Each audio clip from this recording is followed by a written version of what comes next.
What's the most up confession someone close to you has ever made? Story 1. I once went to a BBQ hosted by the parents, we'll call them Tim and Carol, of one of my son's classmates. They were in grade 3 at the time. It was a no-kid BBQ, a get-together for all the parents to meet and get to know each other. I had already known the hosting couple casually from the school for the last 2 years. We had been friendly and chatty, but not friends as such. As the night wore on, more and more folks got drunker and rowdier. I'm not much of a drinker, so I had sat on a chair on the patio watching the fun. Tim sat next to me, fairly intoxicated, and started to say what a nice person I was, and what a pity it was that I was single. I began to brace myself for a drunken proposal, but I was completely wrong about where this conversation was headed. Tim said to me that I had always treated him and Carol kindly, and that he wished he had a friend like me.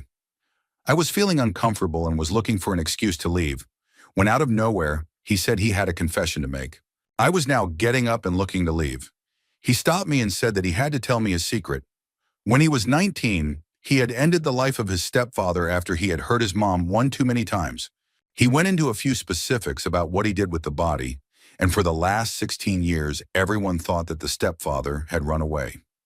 No one suspected anything else. I just sat there. What do you even say to something like that? I did some digging and asked around, and the widely accepted story is that the stepfather had just disappeared one day in the middle of the night, leaving all of his belongings behind. His mom and sister say the stepfather must have run away. I don't think they have any idea of the truth. Story 2. A former co-worker hooked up with a random guy and got pregnant with twins.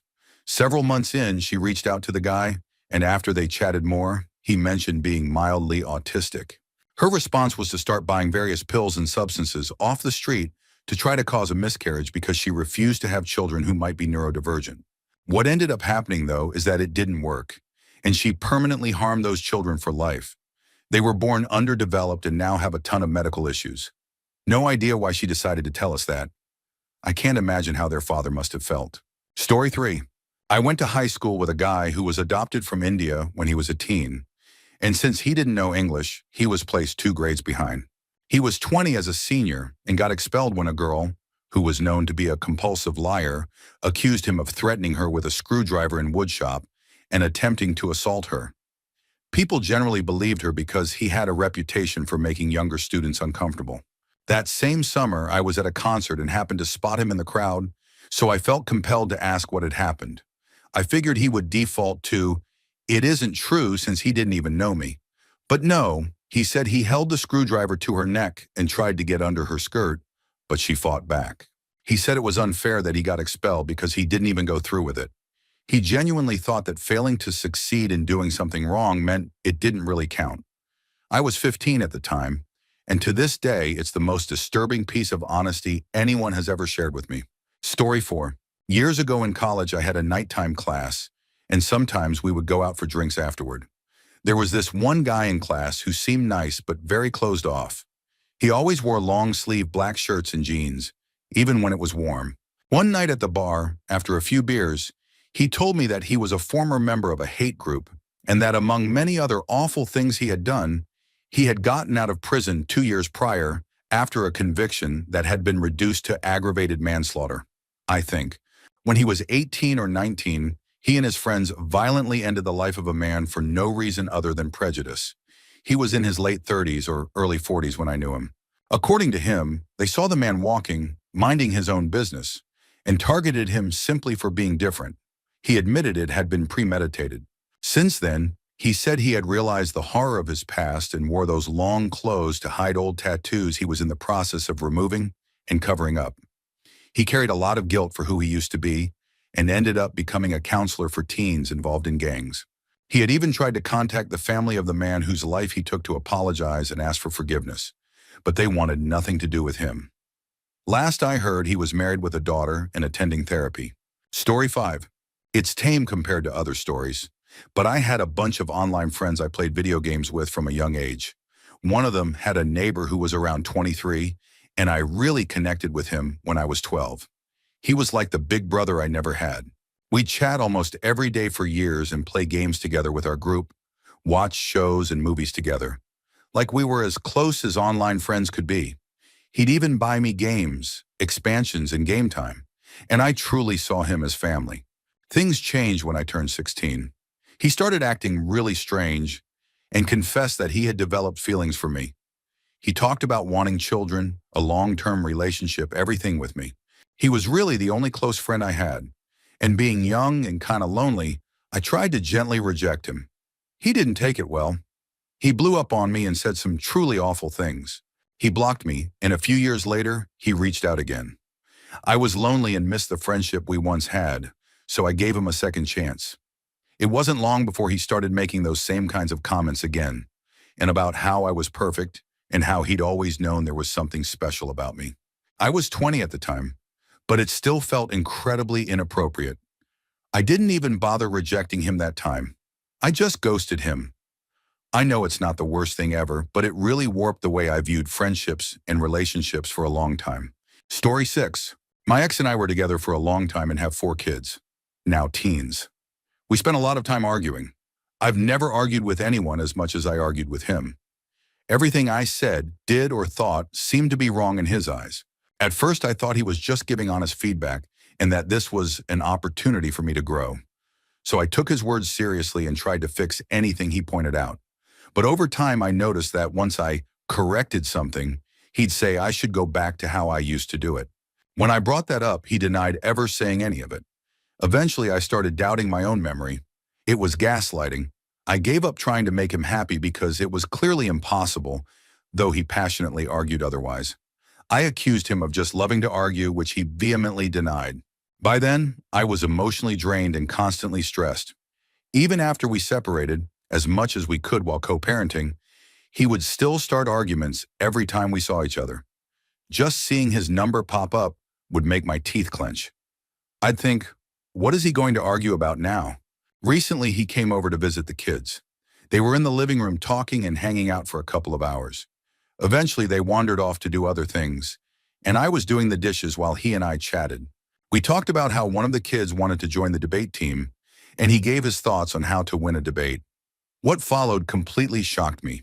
He said that debating is enjoyable because you don't have to believe in what you're arguing to win. I agreed and said I had explained that to our son. He said he does it all the time, for fun and to stay sharp, but mostly because he just wants to win. I asked, wait, so sometimes you argue points you don't even believe in? He said, yep. I just pick whichever side I think I can win and go with that. I'm always competing. Then I asked, are you talking about debates or real life? He said, real life, of course. I was never on a debate team. I was stunned. I asked, so when we were together, were you doing that with me too? Starting arguments you didn't even believe in just to win? He looked bored and said, yes, that's what I'm saying. I like to argue and win. Doesn't matter if I'm right, just that I win. I just stood there stunned. All those years of late-night fights, tears, shouting, emotional damage, the pain it caused our kids, the effort I put into improving myself, all because he thought it was fun to argue, like it was some kind of game. That mindset destroyed our relationship, and he treated it like a competition. I haven't looked at him the same since.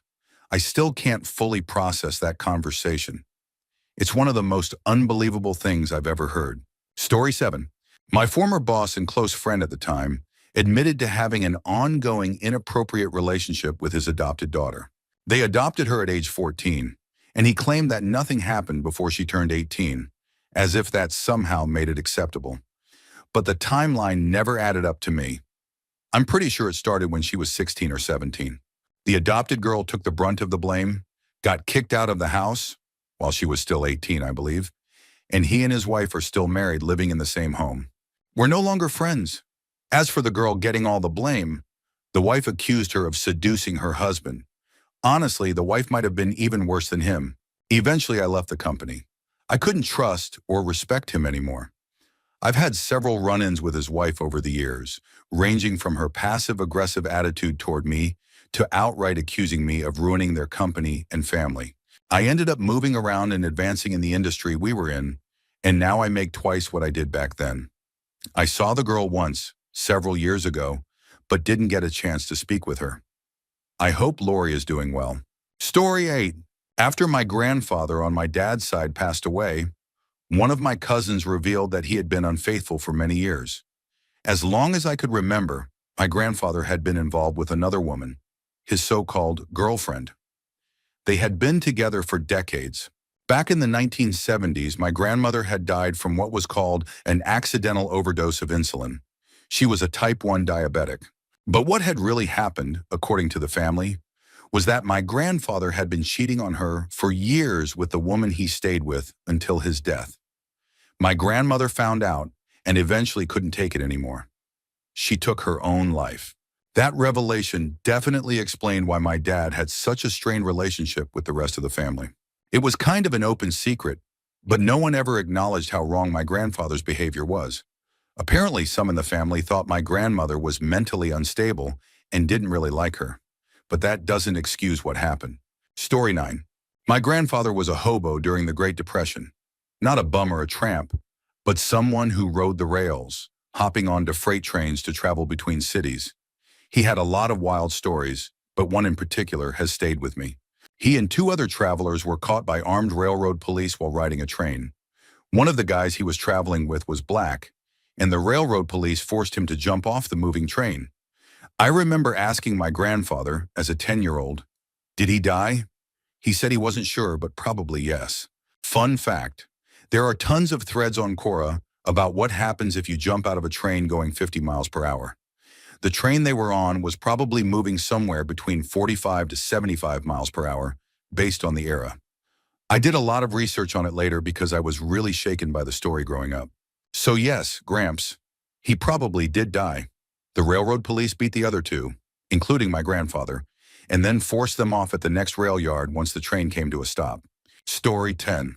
I'm a medical massage therapist, and most of my patients come through the VA or are first responders. The body is a strange thing, and sometimes I end up unintentionally triggering emotional trauma, along with releasing knots and scar tissue. The ones that stand out to me the most. One of my VA clients suddenly describing how he had to identify and pick his friend's eyes and arm out of a pile of remains after an explosion. Another time, one of my police officer clients told me about a raid on the home of a severely abusive father with young children. The details of both stories made me feel physically ill, and I regularly listened to true crime stories without flinching. But what really disturbed me wasn't the stories themselves. It was how these two very tough, sweet guys, who would always joke and banter with me, suddenly started pouring their hearts out, crying on my table because I pressed on some knot in their shoulder. These confessions came out of absolutely nowhere. One moment we were laughing during a deep tissue session, and the next, tears. The mind-body connection we have is absolutely wild. Story 11. A guy I'd sort of known for 2 to 3 weeks was talking to me at a party. We were both around 20. He told me he always felt a deep connection to wolves. This was in 1999, I think. So furries weren't widely known or discussed yet, so I didn't immediately think the situation would get weird. I thought it was a little odd, but not that strange, so I just smiled and didn't say much. Then he became weirdly insistent about this connection and asked if I believed him. I gave a non-committal answer like, well, lots of people feel connected to animals, and he said no, it was deeper than that. He was convinced he was part wolf and pointed to how hairy he was as proof. I wanted to back away slowly, and then he widened his eyes and started growling, literally growling from deep in his throat. And that was enough for me. No more trying to be polite. I just walked away without looking back. Story 12. My mother was absolutely awful to me when I was a young girl.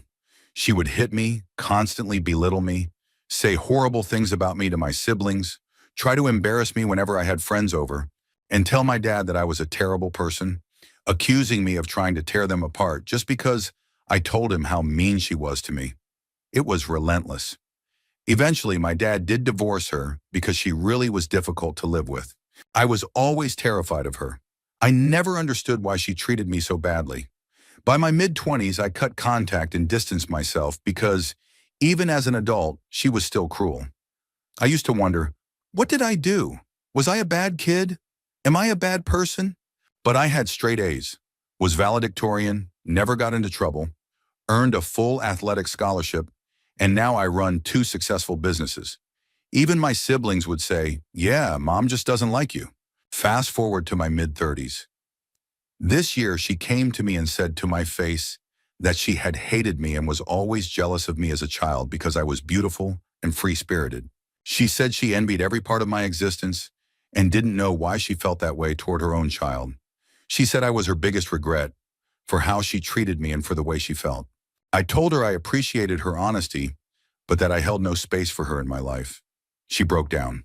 While I do feel empathy, she gaslit and emotionally tortured me my entire life because of her own self-hate and misery. Hearing her say it out loud was validating. I used to question my own sanity, but now I know I was never the problem. It was incredibly painful and deeply messed up. Story 13. When I was around 14, I was hanging out with my boyfriend after school, and we'd been having a great time watching funny videos.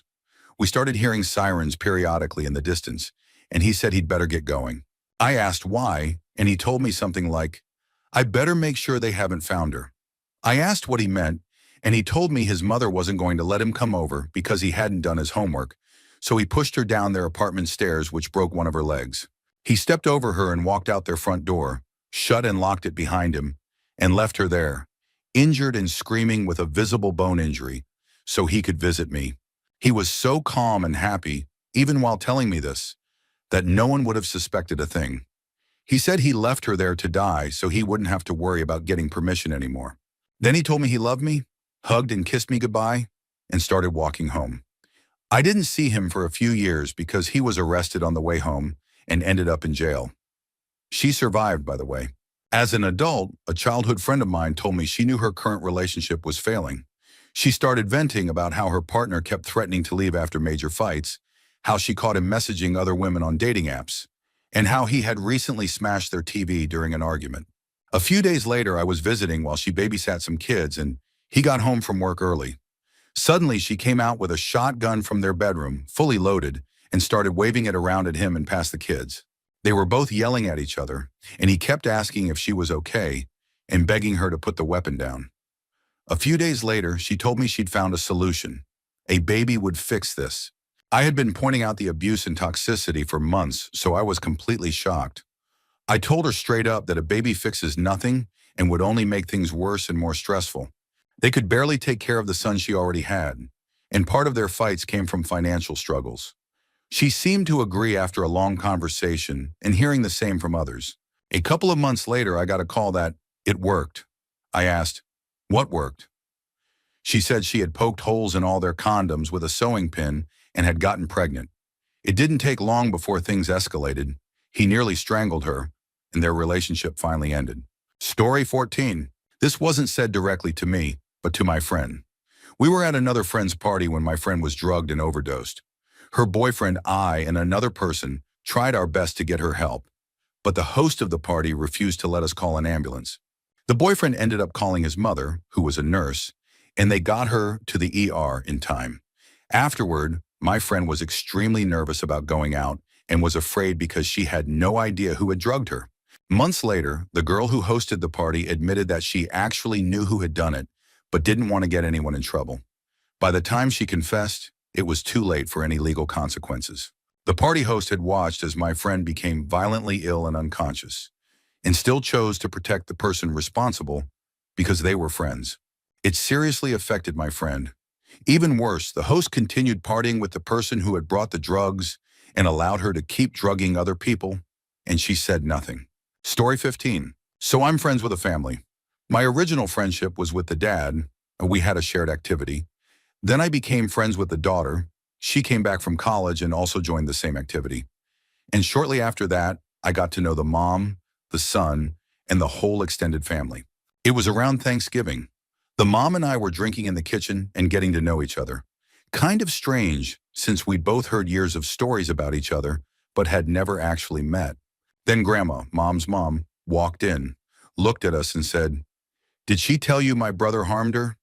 Because it's a lie." I'm not sure I've ever seen someone emotionally collapse so quickly, but Mom went from laughing and relaxed to slumped over and trying not to cry. I honestly think Grandma said it not only to be cruel, but because she thought I'd turn against her daughter. I stood up, calmly said it was nice to meet her, and walked her to the door. Years of good manners came in handy that day. I don't think Grandma even realized what was happening until it was over. Mom started crying, and I told her I believed her and wasn't sorry for kicking her mom out. I also called her behavior terrible, possibly with a few curse words, and since I was beyond angry. I remember very little after that, except possibly calling the dad's mother-in-law something very insulting before passing out in a guest room. 15 years later, and after many family dinners, including 2 more times where I walked Grandma out for equally awful behavior, I got a call from the daughter. Her uncle had passed away. Mom had been estranged from him since before she was born, and she had always told me that she wanted to protect her own child in ways her own mother never had. The daughter was upset because Grandma wanted Mom to attend the funeral, but Mom refused, and now the daughter was torn about going. That moment hit hard, like a full-body "oh no" kind of realization. I spent 30 minutes dodging questions while frantically texting the dad to get him to call me back, since Mom never did get the hang of texting. He finally replied and told me to calm her down and have her call her mom. Later, the daughter called back and said she was upset that her mom had told me about the past, but not her. Even when the daughter disclosed her own unrelated abuse later in life, Mom immediately called the police and got her into therapy. The dad took a more direct approach and threatened the abuser to stay away, possibly at gunpoint. He had also been trying for years to get Mom to go to therapy and cut contact with her mother. In the end, I ended up cutting Grandma off entirely. And yes, I did it with a sense of satisfaction. Mom didn't tell me the original story. Grandma did. That very first Thanksgiving. And yes, I kicked her out that day. Twice more after that. And not because she told the truth, but because she was constantly cruel to her daughter. Mom later told me that the moment I truly became family in her eyes was when I stood up for her and believed her, without hesitation. I think it shook her that someone who barely knew her would protect her more than her own mother ever had. Story 16. I was working with someone I had collaborated with on and off for several years. We were involved in a pretty decent project when, out of nowhere, he started telling me a disturbing story about something he had done while on vacation in Southeast Asia. He told me he was looking for a night out and was taken by a local man to a remote place. What he described afterward deeply unsettled me.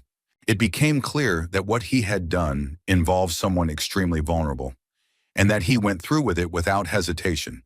He told the story casually with no remorse. I remember just sitting there, stunned, not knowing what to say.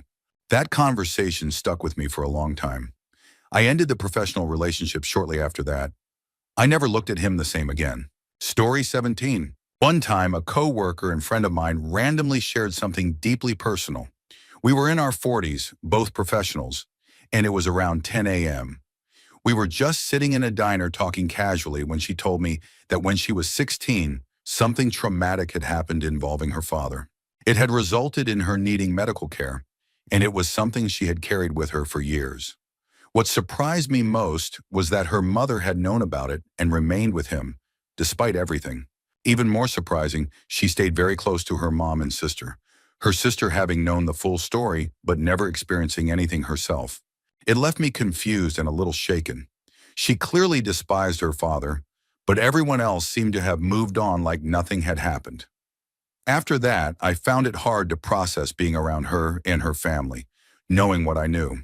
Story 18. I had a friend who claimed to be part of a certain ethnic and cultural background, specifically saying she was half Palestinian. Later, she admitted to exaggerating, though she still kept up the identity. She fabricated an entire personality for the friend group, which consisted of mostly women of color. She also told us she had a heart condition to gain sympathy. She made up stories about her family being poor, about being starved, and said her mother gave all their money to a cult. In reality, she came from a wealthy household in an affluent New York suburb. She would lie to her father about her mental health to get him to constantly pay off her credit card debt. Things took a darker turn when she told me she and her boyfriend had done something disturbing as a form of revenge on their landlord. She also once admitted her therapist had advised her to stop feeling guilt over certain actions, which she took as permission to harm others emotionally and even physically. Eventually, something happened that crossed a serious line. When I confronted her, she flipped it around on me, denying everything and threatening legal action.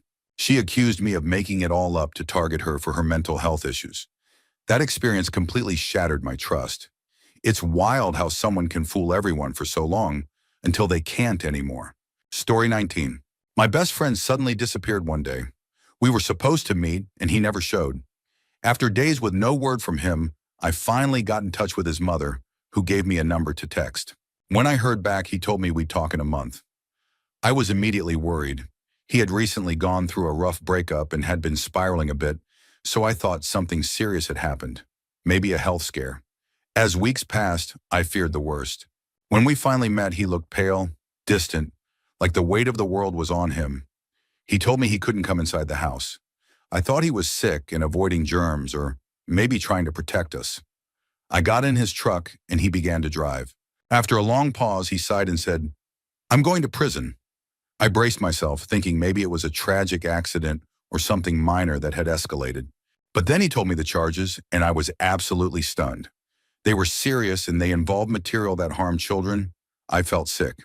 I had known this person for years, trusted him, and in that moment, everything about who I thought he was shattered. I didn't know what to say. All I knew was that I couldn't look at him the same ever again. Story 20. A colleague at work, I'm employed at a large general hospital, came out of a very ill patient's room with a look on her face I'd never seen before. I caught up with her and asked what was going on with Big Betty and whether there was anything I could do to help. That turned out to be my mistake, because yes, there was something I could do. The night staff had reported that Betty was crying out in pain throughout the night, despite receiving all the available medication in her system. I gathered everyone downstairs in the break room and asked what the plan was for the night. That's when I discovered that the syringes they were holding contained a mix of medications often used for severe end-of-life comfort care, something that would ensure a peaceful and painless passing. These nurses were clearly shaken. I had a quiet conversation with their supervisor, then brought Betty her favorite drink and the prepared injection in my pocket. We spent a few wonderful moments talking and playing a game of backgammon. She still remembered the rules. After about 7 or 8 minutes, she said she was tired and wanted to go to bed. I helped her settle in, made sure she was comfortable, turned on some music, and placed a book beside her. She couldn't really read anymore, but she always liked having a book with her out of habit. Then very gently, I administered the full dose through the IV line in her right arm. It was clear survival wasn't expected or possible. Within minutes, she passed peacefully. I called the others in, and we all sat with her, holding her hands, brushing her hair, and being present. If nothing else, she left this world knowing she was loved. Story 21. There was this couple that my wife had been close with in college. After we started dating, she reconnected with them, and we spent some time together. My first impression of the guy was that he was friendly and seemed stable. But the more time I spent around him, the more odd things I started to notice. Too many to list, but enough that I slowly wanted less and less to do with them. About a year later, he pulled me aside after a couple's dinner and told me about something that had happened at work that day. He was a trauma nurse at one of the local hospitals. An infant had passed away during his shift, not his patient and not even on his floor. He proceeded to sneak the infant's body into a restroom before it was transferred to the morgue so he could perform a personal religious ritual in the sink. He believed that unless he did this, the baby wouldn't make it to heaven. I was stunned. I asked if the baby's parents shared his religious beliefs, and he admitted he had no idea. They didn't even know what he had done. But I couldn't just let the baby go to hell, he said. After that, I stayed far away from both of them. Looking back, I probably should have reported it to the hospital. This happened years ago, and I still regret not doing more to ensure that he wouldn't repeat that kind of behavior. Or worse. Story 22. My mom and I were going through therapy together, and the therapist always seemed to take her side on everything. Because she was a teen mom, my grandma was the one who raised me. My mom has always resented her for that, believing that my grandma stole me away. At one point, she brought up a situation where I had an accident in another state. She was angry that my grandma wouldn't watch my younger brother so she could come get me herself. Instead, my grandma drove across the state lines to pick me up. I responded, "Grandma was right. She doesn't owe you childcare." My mom took that as a personal attack. She then said something in front of the therapist that I had never heard before. She said, "I wanted to give her up for adoption, but my mom threatened to kick me out if I did." That statement crushed me. I excused myself and ran to the restroom to cry. My whole life, my mom had tried to control me, telling me how to act and what kind of person I should be. But now I found out she hadn't even wanted to keep me. When I returned to the session, The therapist scolded me for crying in the lobby restroom because it might make other clients uncomfortable.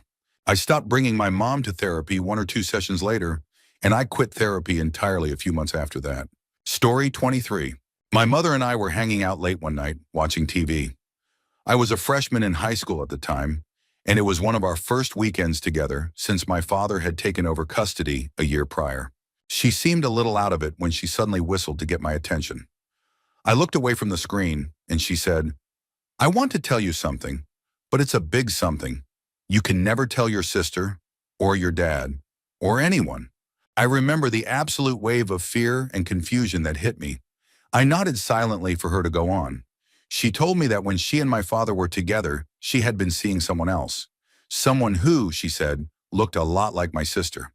And so, just past midnight in a pitch-black room lit only by the glow of the television, my mother confessed not just to having had an affair, but to the belief that my only biological sibling out of 9 may not actually be my full sibling. And I couldn't tell anyone. Eventually, I did tell my sister. That choice has stayed with me. I still wonder if I did the right thing by sharing that with her. Sadly, my mother and I no longer speak due to our own falling out. I still wish her well, but I don't think a sibling should be the one to deliver that kind of truth. That's something a parent should say themselves. Story 24. My mom told me that her sister, my aunt, who had been single and childless for a long time, decided she wanted to adopt. She got in contact with an older woman who was caring for 6 children. Their mother, the woman's daughter, was in prison for something drug-related. The grandmother told my aunt she could adopt the youngest child for 22,000 pesos. My aunt paid the money, and the child has been with her ever since. As far as I know, there were no formal papers involved. The biological mother, to my knowledge, was never informed that her youngest child was essentially handed off for money. My aunt loves this little girl dearly, but I can't help but wonder how much trauma the child might face as she grows up. I'm almost certain she'll go looking for her mother someday, and I'm equally sure that her mother will come looking for her. I can't even imagine how the older siblings must have felt, watching their baby sister be handed over like that. It was supposedly done in the name of adoption, but the whole situation sounds questionable, especially since, shortly after my aunt paid the money, the adoption agency that supposedly facilitated it all disappeared. Story 25. When I was 18, I dated a guy who told me he had spent time in jail. He also claimed that the drug gang he was involved with once sent him out to the desert with another man and told him to end that man's life and leave him there. I still don't know if any of that story is true. I never got any names, no locations, nothing I could really verify. I've often wondered if I should report it, but it feels like it would be a dead end. Later, I found out he didn't even serve jail time in the traditional sense. He only went on weekends. That alone seemed odd to me. Then there was another guy I dated who told me he had once taken a life while working as a police officer in India. That one seemed a lot more believable. He said it had been a situation where a group of officers tried to punish someone, and things got out of hand. The man died, and all those involved were officers.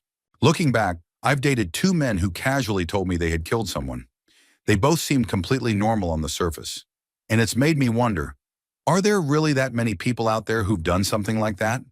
Or did I just have incredibly bad luck? Either way, it's deeply unsettling. Story 26. My parents recently finalized their divorce after about 15 years of a rocky marriage, and my mom shared some really disturbing things about my dad. He's been spreading rumors that she cheated on him, which sadly isn't a surprise. But considering the things he did, it's also deeply ironic. He's cheated before, which I already knew, and he's a narcissist who always shifts blame onto others because that's just what narcissists do. Apparently, when we moved to a new place when I was just 8 years old, we had hired a housekeeper. My dad used to check her out and even asked my mom if he should invite her to join them in a threesome. It was shocking for several reasons. 1, gross, and 2, we're a conservative Indian family, and I was genuinely stunned he even said something like that.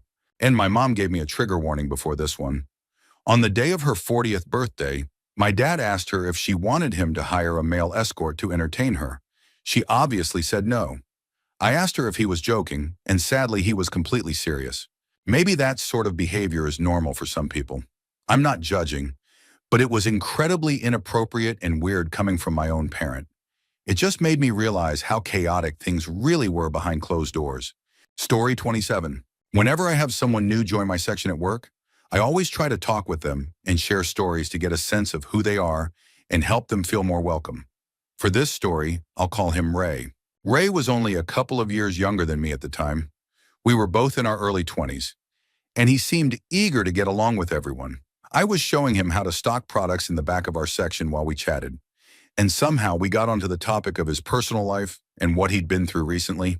He told me about his child who had sadly passed away.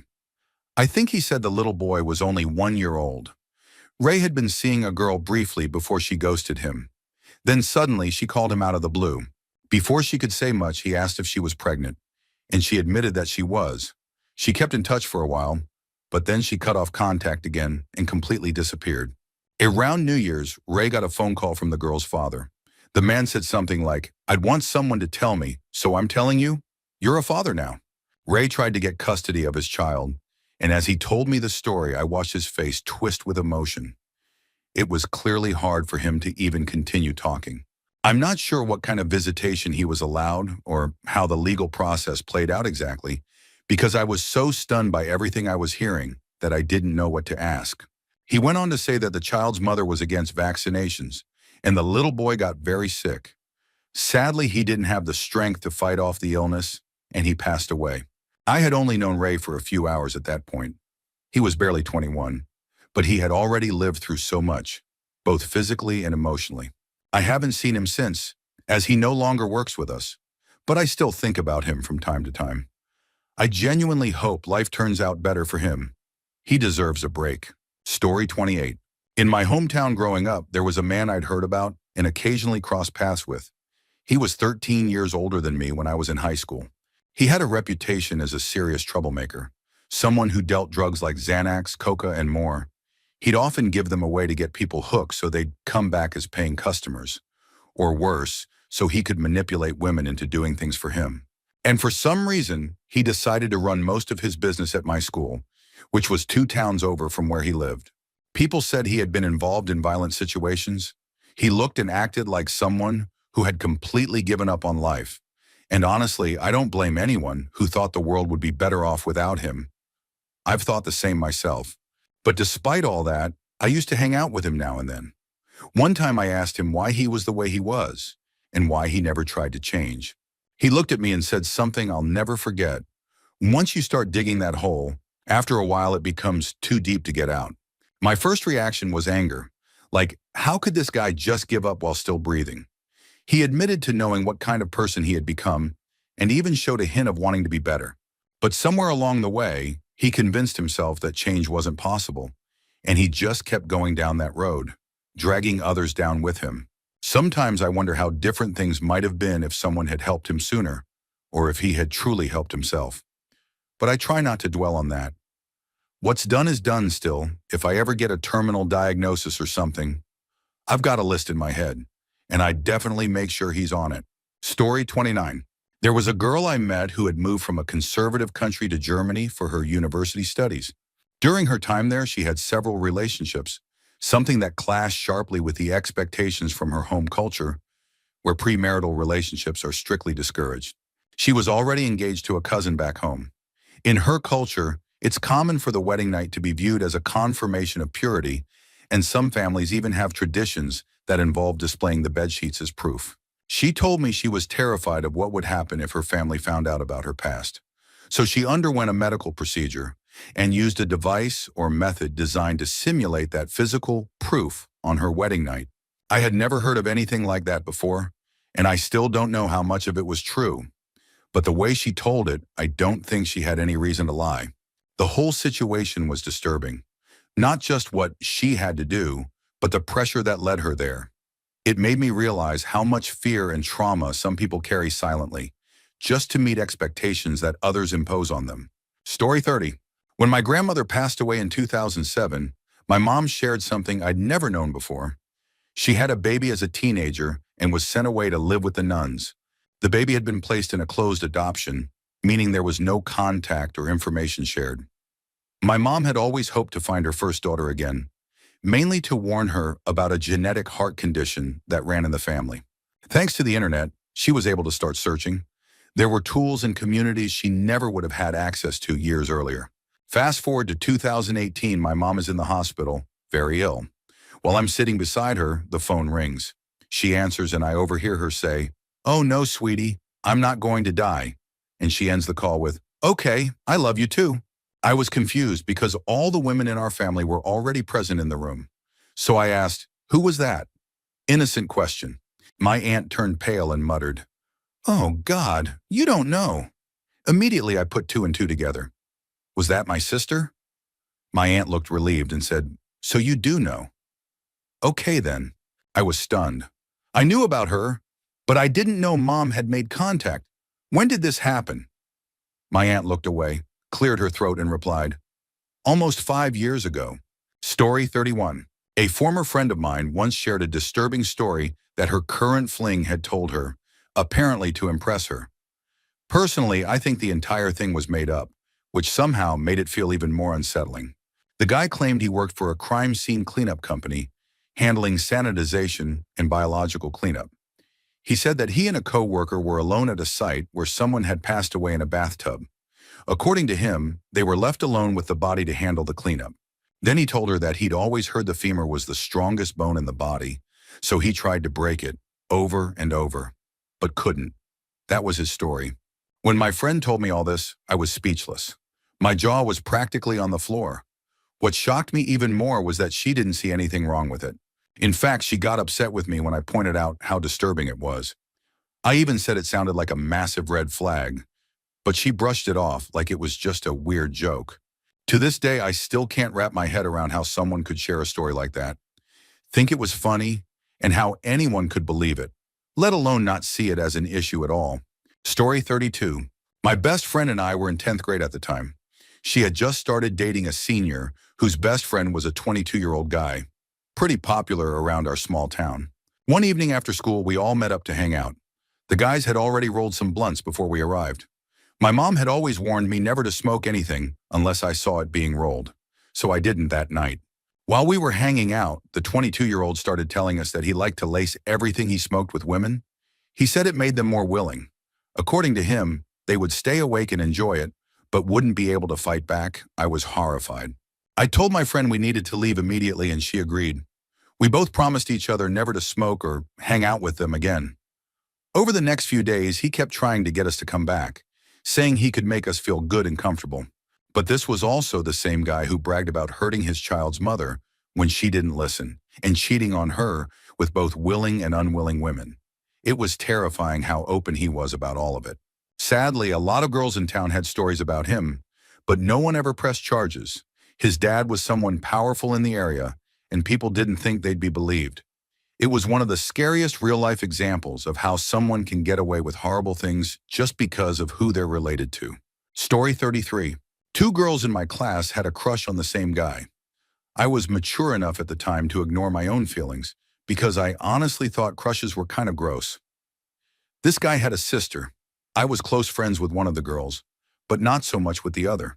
One day, the girl I wasn't friends with told us that she had spoken with the guy's sister and that the sister had told him my friend had a crush on him. Naturally, my friend was mortified. The idea that her crush might know was crushing, so we decided to talk to the sister ourselves. The sister, however, said that she never said anything like that and that her brother didn't know. Given the girl's history of manipulative behavior, we concluded that she was lying. But when my friend confronted her, she ran into a bathroom stall and started fake crying. And when I say fake, I mean obviously fake. She had previously bragged about her ability to cry on command. She came out of that stall looking completely normal. We tried talking to her a couple of times about her behavior. We told her we didn't want to keep hanging out with her if she kept doing things like that. She had also tried to steal things from another girl in our friend group. But here's the weirdest part. She didn't seem to register anything we said. She just kept smiling and nodding as if she was listening, but we could tell nothing was getting through. Story 34. I was once online friends with an Indian guy whose family had immigrated to Italy when he was a teenager. It was just him, his older sister, and their parents. At first, he came across as nice, smart, funny, and easy to talk to. But after a while, he started asking odd questions, including his thoughts on taboo subjects. Eventually, the topic of incest came up. I was shocked, I told him I didn't think that was a topic worth joking about or even discussing, especially because I'm a survivor of that kind of trauma myself. But he didn't seem to care. He told me that he didn't understand why people made such a big deal out of it. Then he admitted he had a physical relationship with his older sister. I honestly thought he was trolling me, but he wasn't. A week later, he confessed he had also been involved with his mother. He explained that since the family had moved to a new country and felt isolated, they became emotionally dependent on each other. His father worked overseas, and apparently it created a very unhealthy family dynamic.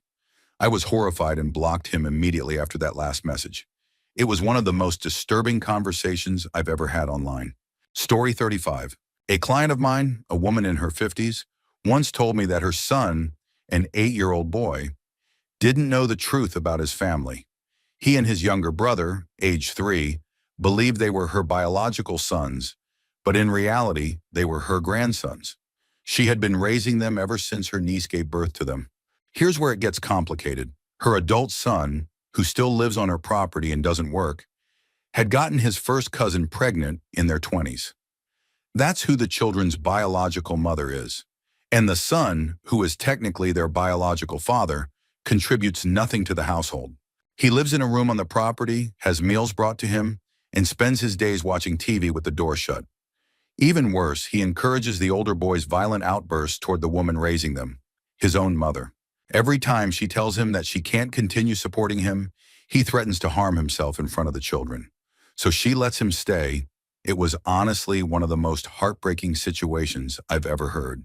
On top of all that, the client casually shared that she used to be a groupie decades ago and went into great detail about the 3 glorious days she spent with a famous singer on tour. It was a bizarre and incredibly sad conversation overall. Story 36. This guy I was seeing, let's call him Mike, told me all kinds of disturbing things after our first date. To start with, his family was involved in organized crime, and his dad was in prison. His mom had been left deeply traumatized after years of abuse, including an attempt on her life by his father. Mike had several siblings, and from what he described, most of them were just as emotionally damaged. Mike himself struggled with bipolar disorder, was using drugs, and had made multiple suicide attempts. Because of his family's criminal ties, Mike had even been targeted. He told me stories about being stabbed, pushed in front of a train, and other horrific things that had happened to him. I was 15 at the time, and he was 16. It was a lot to take in, and looking back, I wasn't equipped to handle any of it emotionally. To make matters worse, Mike ended up cheating on me with his ex and completely tore me apart through manipulation and lies. The entire experience messed with my head in ways I still haven't fully healed from, and I still talk about it in therapy. Part of me feels sympathy for him because of everything he went through. But at the same time, part of me also hopes he faces consequences for all the hurt he's caused. It's complicated and painful. Story 37. I had a former coworker who I considered to be a decent guy. I had worked with him for several years, and when his apartment lease ended, I even helped him move into the same apartment complex where I was living. We became neighbors and sometimes even carpooled to work. A few months after he moved in, I started getting random messages from people I didn't know. They included screenshots of conversations where he was allegedly trying to convince underage girls to engage in inappropriate behavior. At first, I didn't want to believe it. I thought maybe the screenshots were fake or manipulated. But then someone tracked him down and reached out to me directly to confirm whether he really was who they thought he was, because I lived next door to him. I was still trying to figure out what to do when he completely caught me off guard. Out of nowhere, he asked me how he could contact minors online without getting caught. He knew I worked in IT security, and he actually tried to get my help to cover his tracks. That was the moment I knew the accusations were real. I started collecting everything I could. A few days later, I was contacted by 2 concerned parents whose children had also received messages from him. We all worked together to verify his identity and gather the evidence. Not long after, the police arrested him and found illegal material on his laptop. One of the parents apparently confronted him physically before the arrest happened. He's behind bars now. I had worked with him for 3 years and lived next to him for 4 months, and I never suspected a thing. It still makes my skin crawl thinking about how close I was to someone like that without knowing. Story 38. A woman who used to be close friends with one of my friends once confessed something that completely unsettled me. She told me that she was HIV positive and had never informed any of her partners. She and a group of other women with the same diagnosis would regularly have unprotected EOs without disclosing their status. They even had a nickname for themselves, the Killer Kitties, and would laugh and gossip about the various men they had been with. According to her, one of the women in the group had been involved with a man who later found out he had been exposed. In a tragic and violent turn, he reportedly took her life and left her body on her mother's porch. That was the moment I realized I could never associate with her again. It was terrifying to hear someone talk about that kind of behavior with no sense of remorse or responsibility. Separately, I was dating a guy who lived with his parents and his 25-year-old stepsister. He once told me, very casually, that he believed he might be the father of her baby. At the time, he was only 16. He said they had been intimate when no one else was around. He kept asking her to take a paternity test, but she refused and moved out.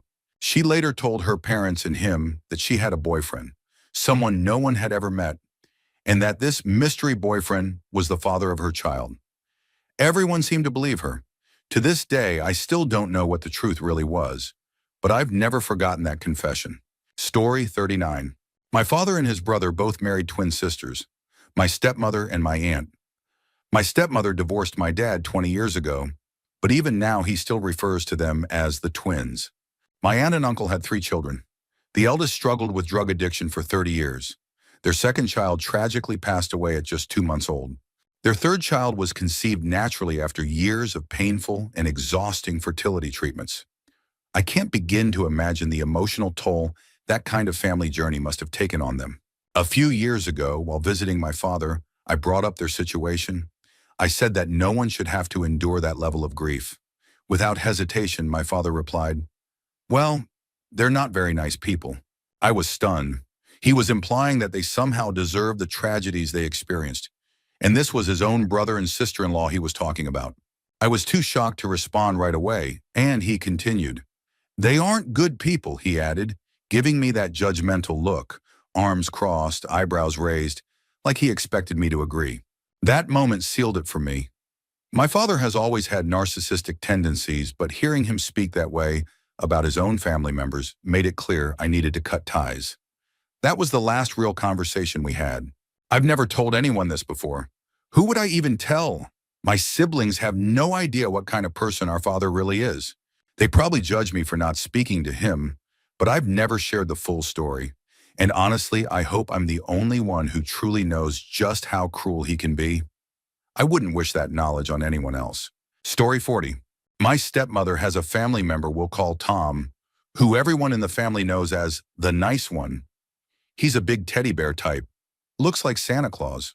He's been battling a slow-developing form of cancer that may one day take his life, so he's been trying to live fully and enjoy what time he has. Everyone adores him. Tom has a daughter who was pretty young when she met her husband. She was a red-headed young woman living in an apartment complex. The man she married was a Mexican immigrant, undocumented at the time, who worked as the maintenance guy where she lived. One night, after a few drinks, my dad opened up to me about a conversation he had once had with Tom. He told me that Tom had expressed how upset he was that his daughter was engaged to that man. And let's be honest, I'm sure he used more colorful language than that. Then Tom leaned in quietly and asked my dad if he knew anyone who takes care of things like that. My dad was dead serious when he told me this. He genuinely believed Tom was asking if he could help make his daughter's fiancé disappear. To this day, it freaks me out. People can hide so much behind a friendly smile. Story 41. There was a girl I had been gaming with for a long time, someone who always seemed really nice. Eventually, she started flirting with me, and for over a month, we built what felt like the most genuine and wholesome connection I've ever had. We talked pretty much all day, texting during the day and calling at night. I opened up completely about my insecurities, my fears of rejection, everything. I was clear from the beginning. I told her I was only interested in something romantic if there was potential for a real relationship. She reassured me every step of the way. She made me feel seen, accepted, and honestly happy for the first time in my life. I told her that daily. Then just a few weeks before we were set to finally meet in person, after hundreds of hours of conversation, she suddenly broke things off.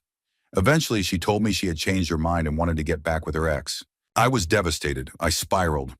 When I tried to make sense of it all and asked her about what had happened, she casually confessed that she had been manipulating me the entire time. I couldn't believe it. Who would do something like that? Especially to someone who already struggles deeply with social anxiety and trust. I told myself at first that she just wanted to make me hate her, so I would move on. But after that, she treated me worse than garbage. She was cold, cruel, and dismissive.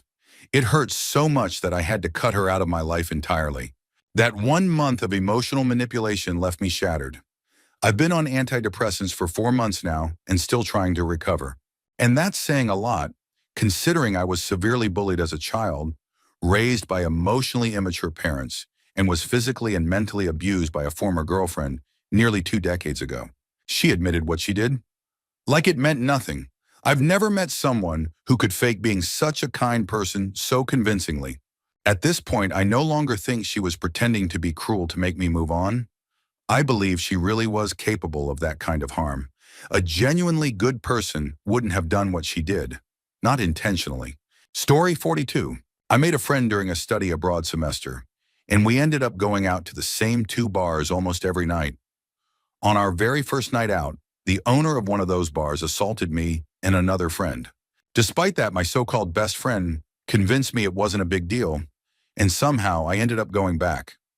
The last time I ever went there, things got worse. The owner started groping me and forcing himself on me. He shoved his tongue in my mouth and kissed my neck. I locked eyes with my friend and motioned toward the door, silently begging her to help me. She didn't move. I had to push him off, grab her hand, and tell her it was late and we should leave. It was past closing time, and we were the only ones there. He had to unlock the gate to let us out. While walking her home, she turned to me and asked if I liked it. Then she added that she was glad the bar owner always went for me instead of her. That was the last time I ever stepped foot in that place. And not long after, I stopped speaking to her entirely. No one who calls themselves a friend should ever say or do something like that. Story 43. After my grandmother found out that my ex-husband had physically abused me multiple times, I expected some kind of support, or at least concern. Instead, she looked me dead in the eye and told me I deserved it, that I must have done something to make him act that way. I was stunned. I've never looked at her the same since. A few months later, things got even worse. One of her friends, someone she knew from the bars, told her that they saw me out having a drink with one of my closest friends, who happens to be a black man. He's like family to me. My grandmother came to me and said, "If you ever have a child with a black man, the whole family will disown you." She even said something about how my 2-year-old son wouldn't understand why he and a future sibling might look different. I was completely appalled. I packed up and moved out of my grandparents' house not long after that. I've kept my distance ever since. I still maintain limited contact, mostly out of obligation. But our relationship has never been the same, and I don't think it ever will be. Story 44. I had an ex-roommate who, according to her mother, had a long list of diagnosed disorders. I can't even remember all of them, just a handful, mostly because her mom co-ran a parenting blog and used to write about their experiences in detail. One night, I had just come home from running errands and was relaxing in my room when my roommate and I got into a casual conversation. At one point, she mentioned, completely offhand, that when she got upset, she would throw knives at her bedroom wall. That immediately reminded me of a situation my neighbor had told me about. His old roommate also had major anger issues and used to throw things around, including knives. It got so bad that he scared my neighbor half to death, and eventually the guy was arrested. I didn't even get the chance to start planning a move before my roommate up and left on her own. She relocated to the next state over to live with another one of my neighbors she had become close friends with. Even compared to the other 2 difficult roommates I'd had, she easily takes the crown as the most challenging. She was nice in many ways, don't get me wrong, but the issues she was dealing with clearly ran deep.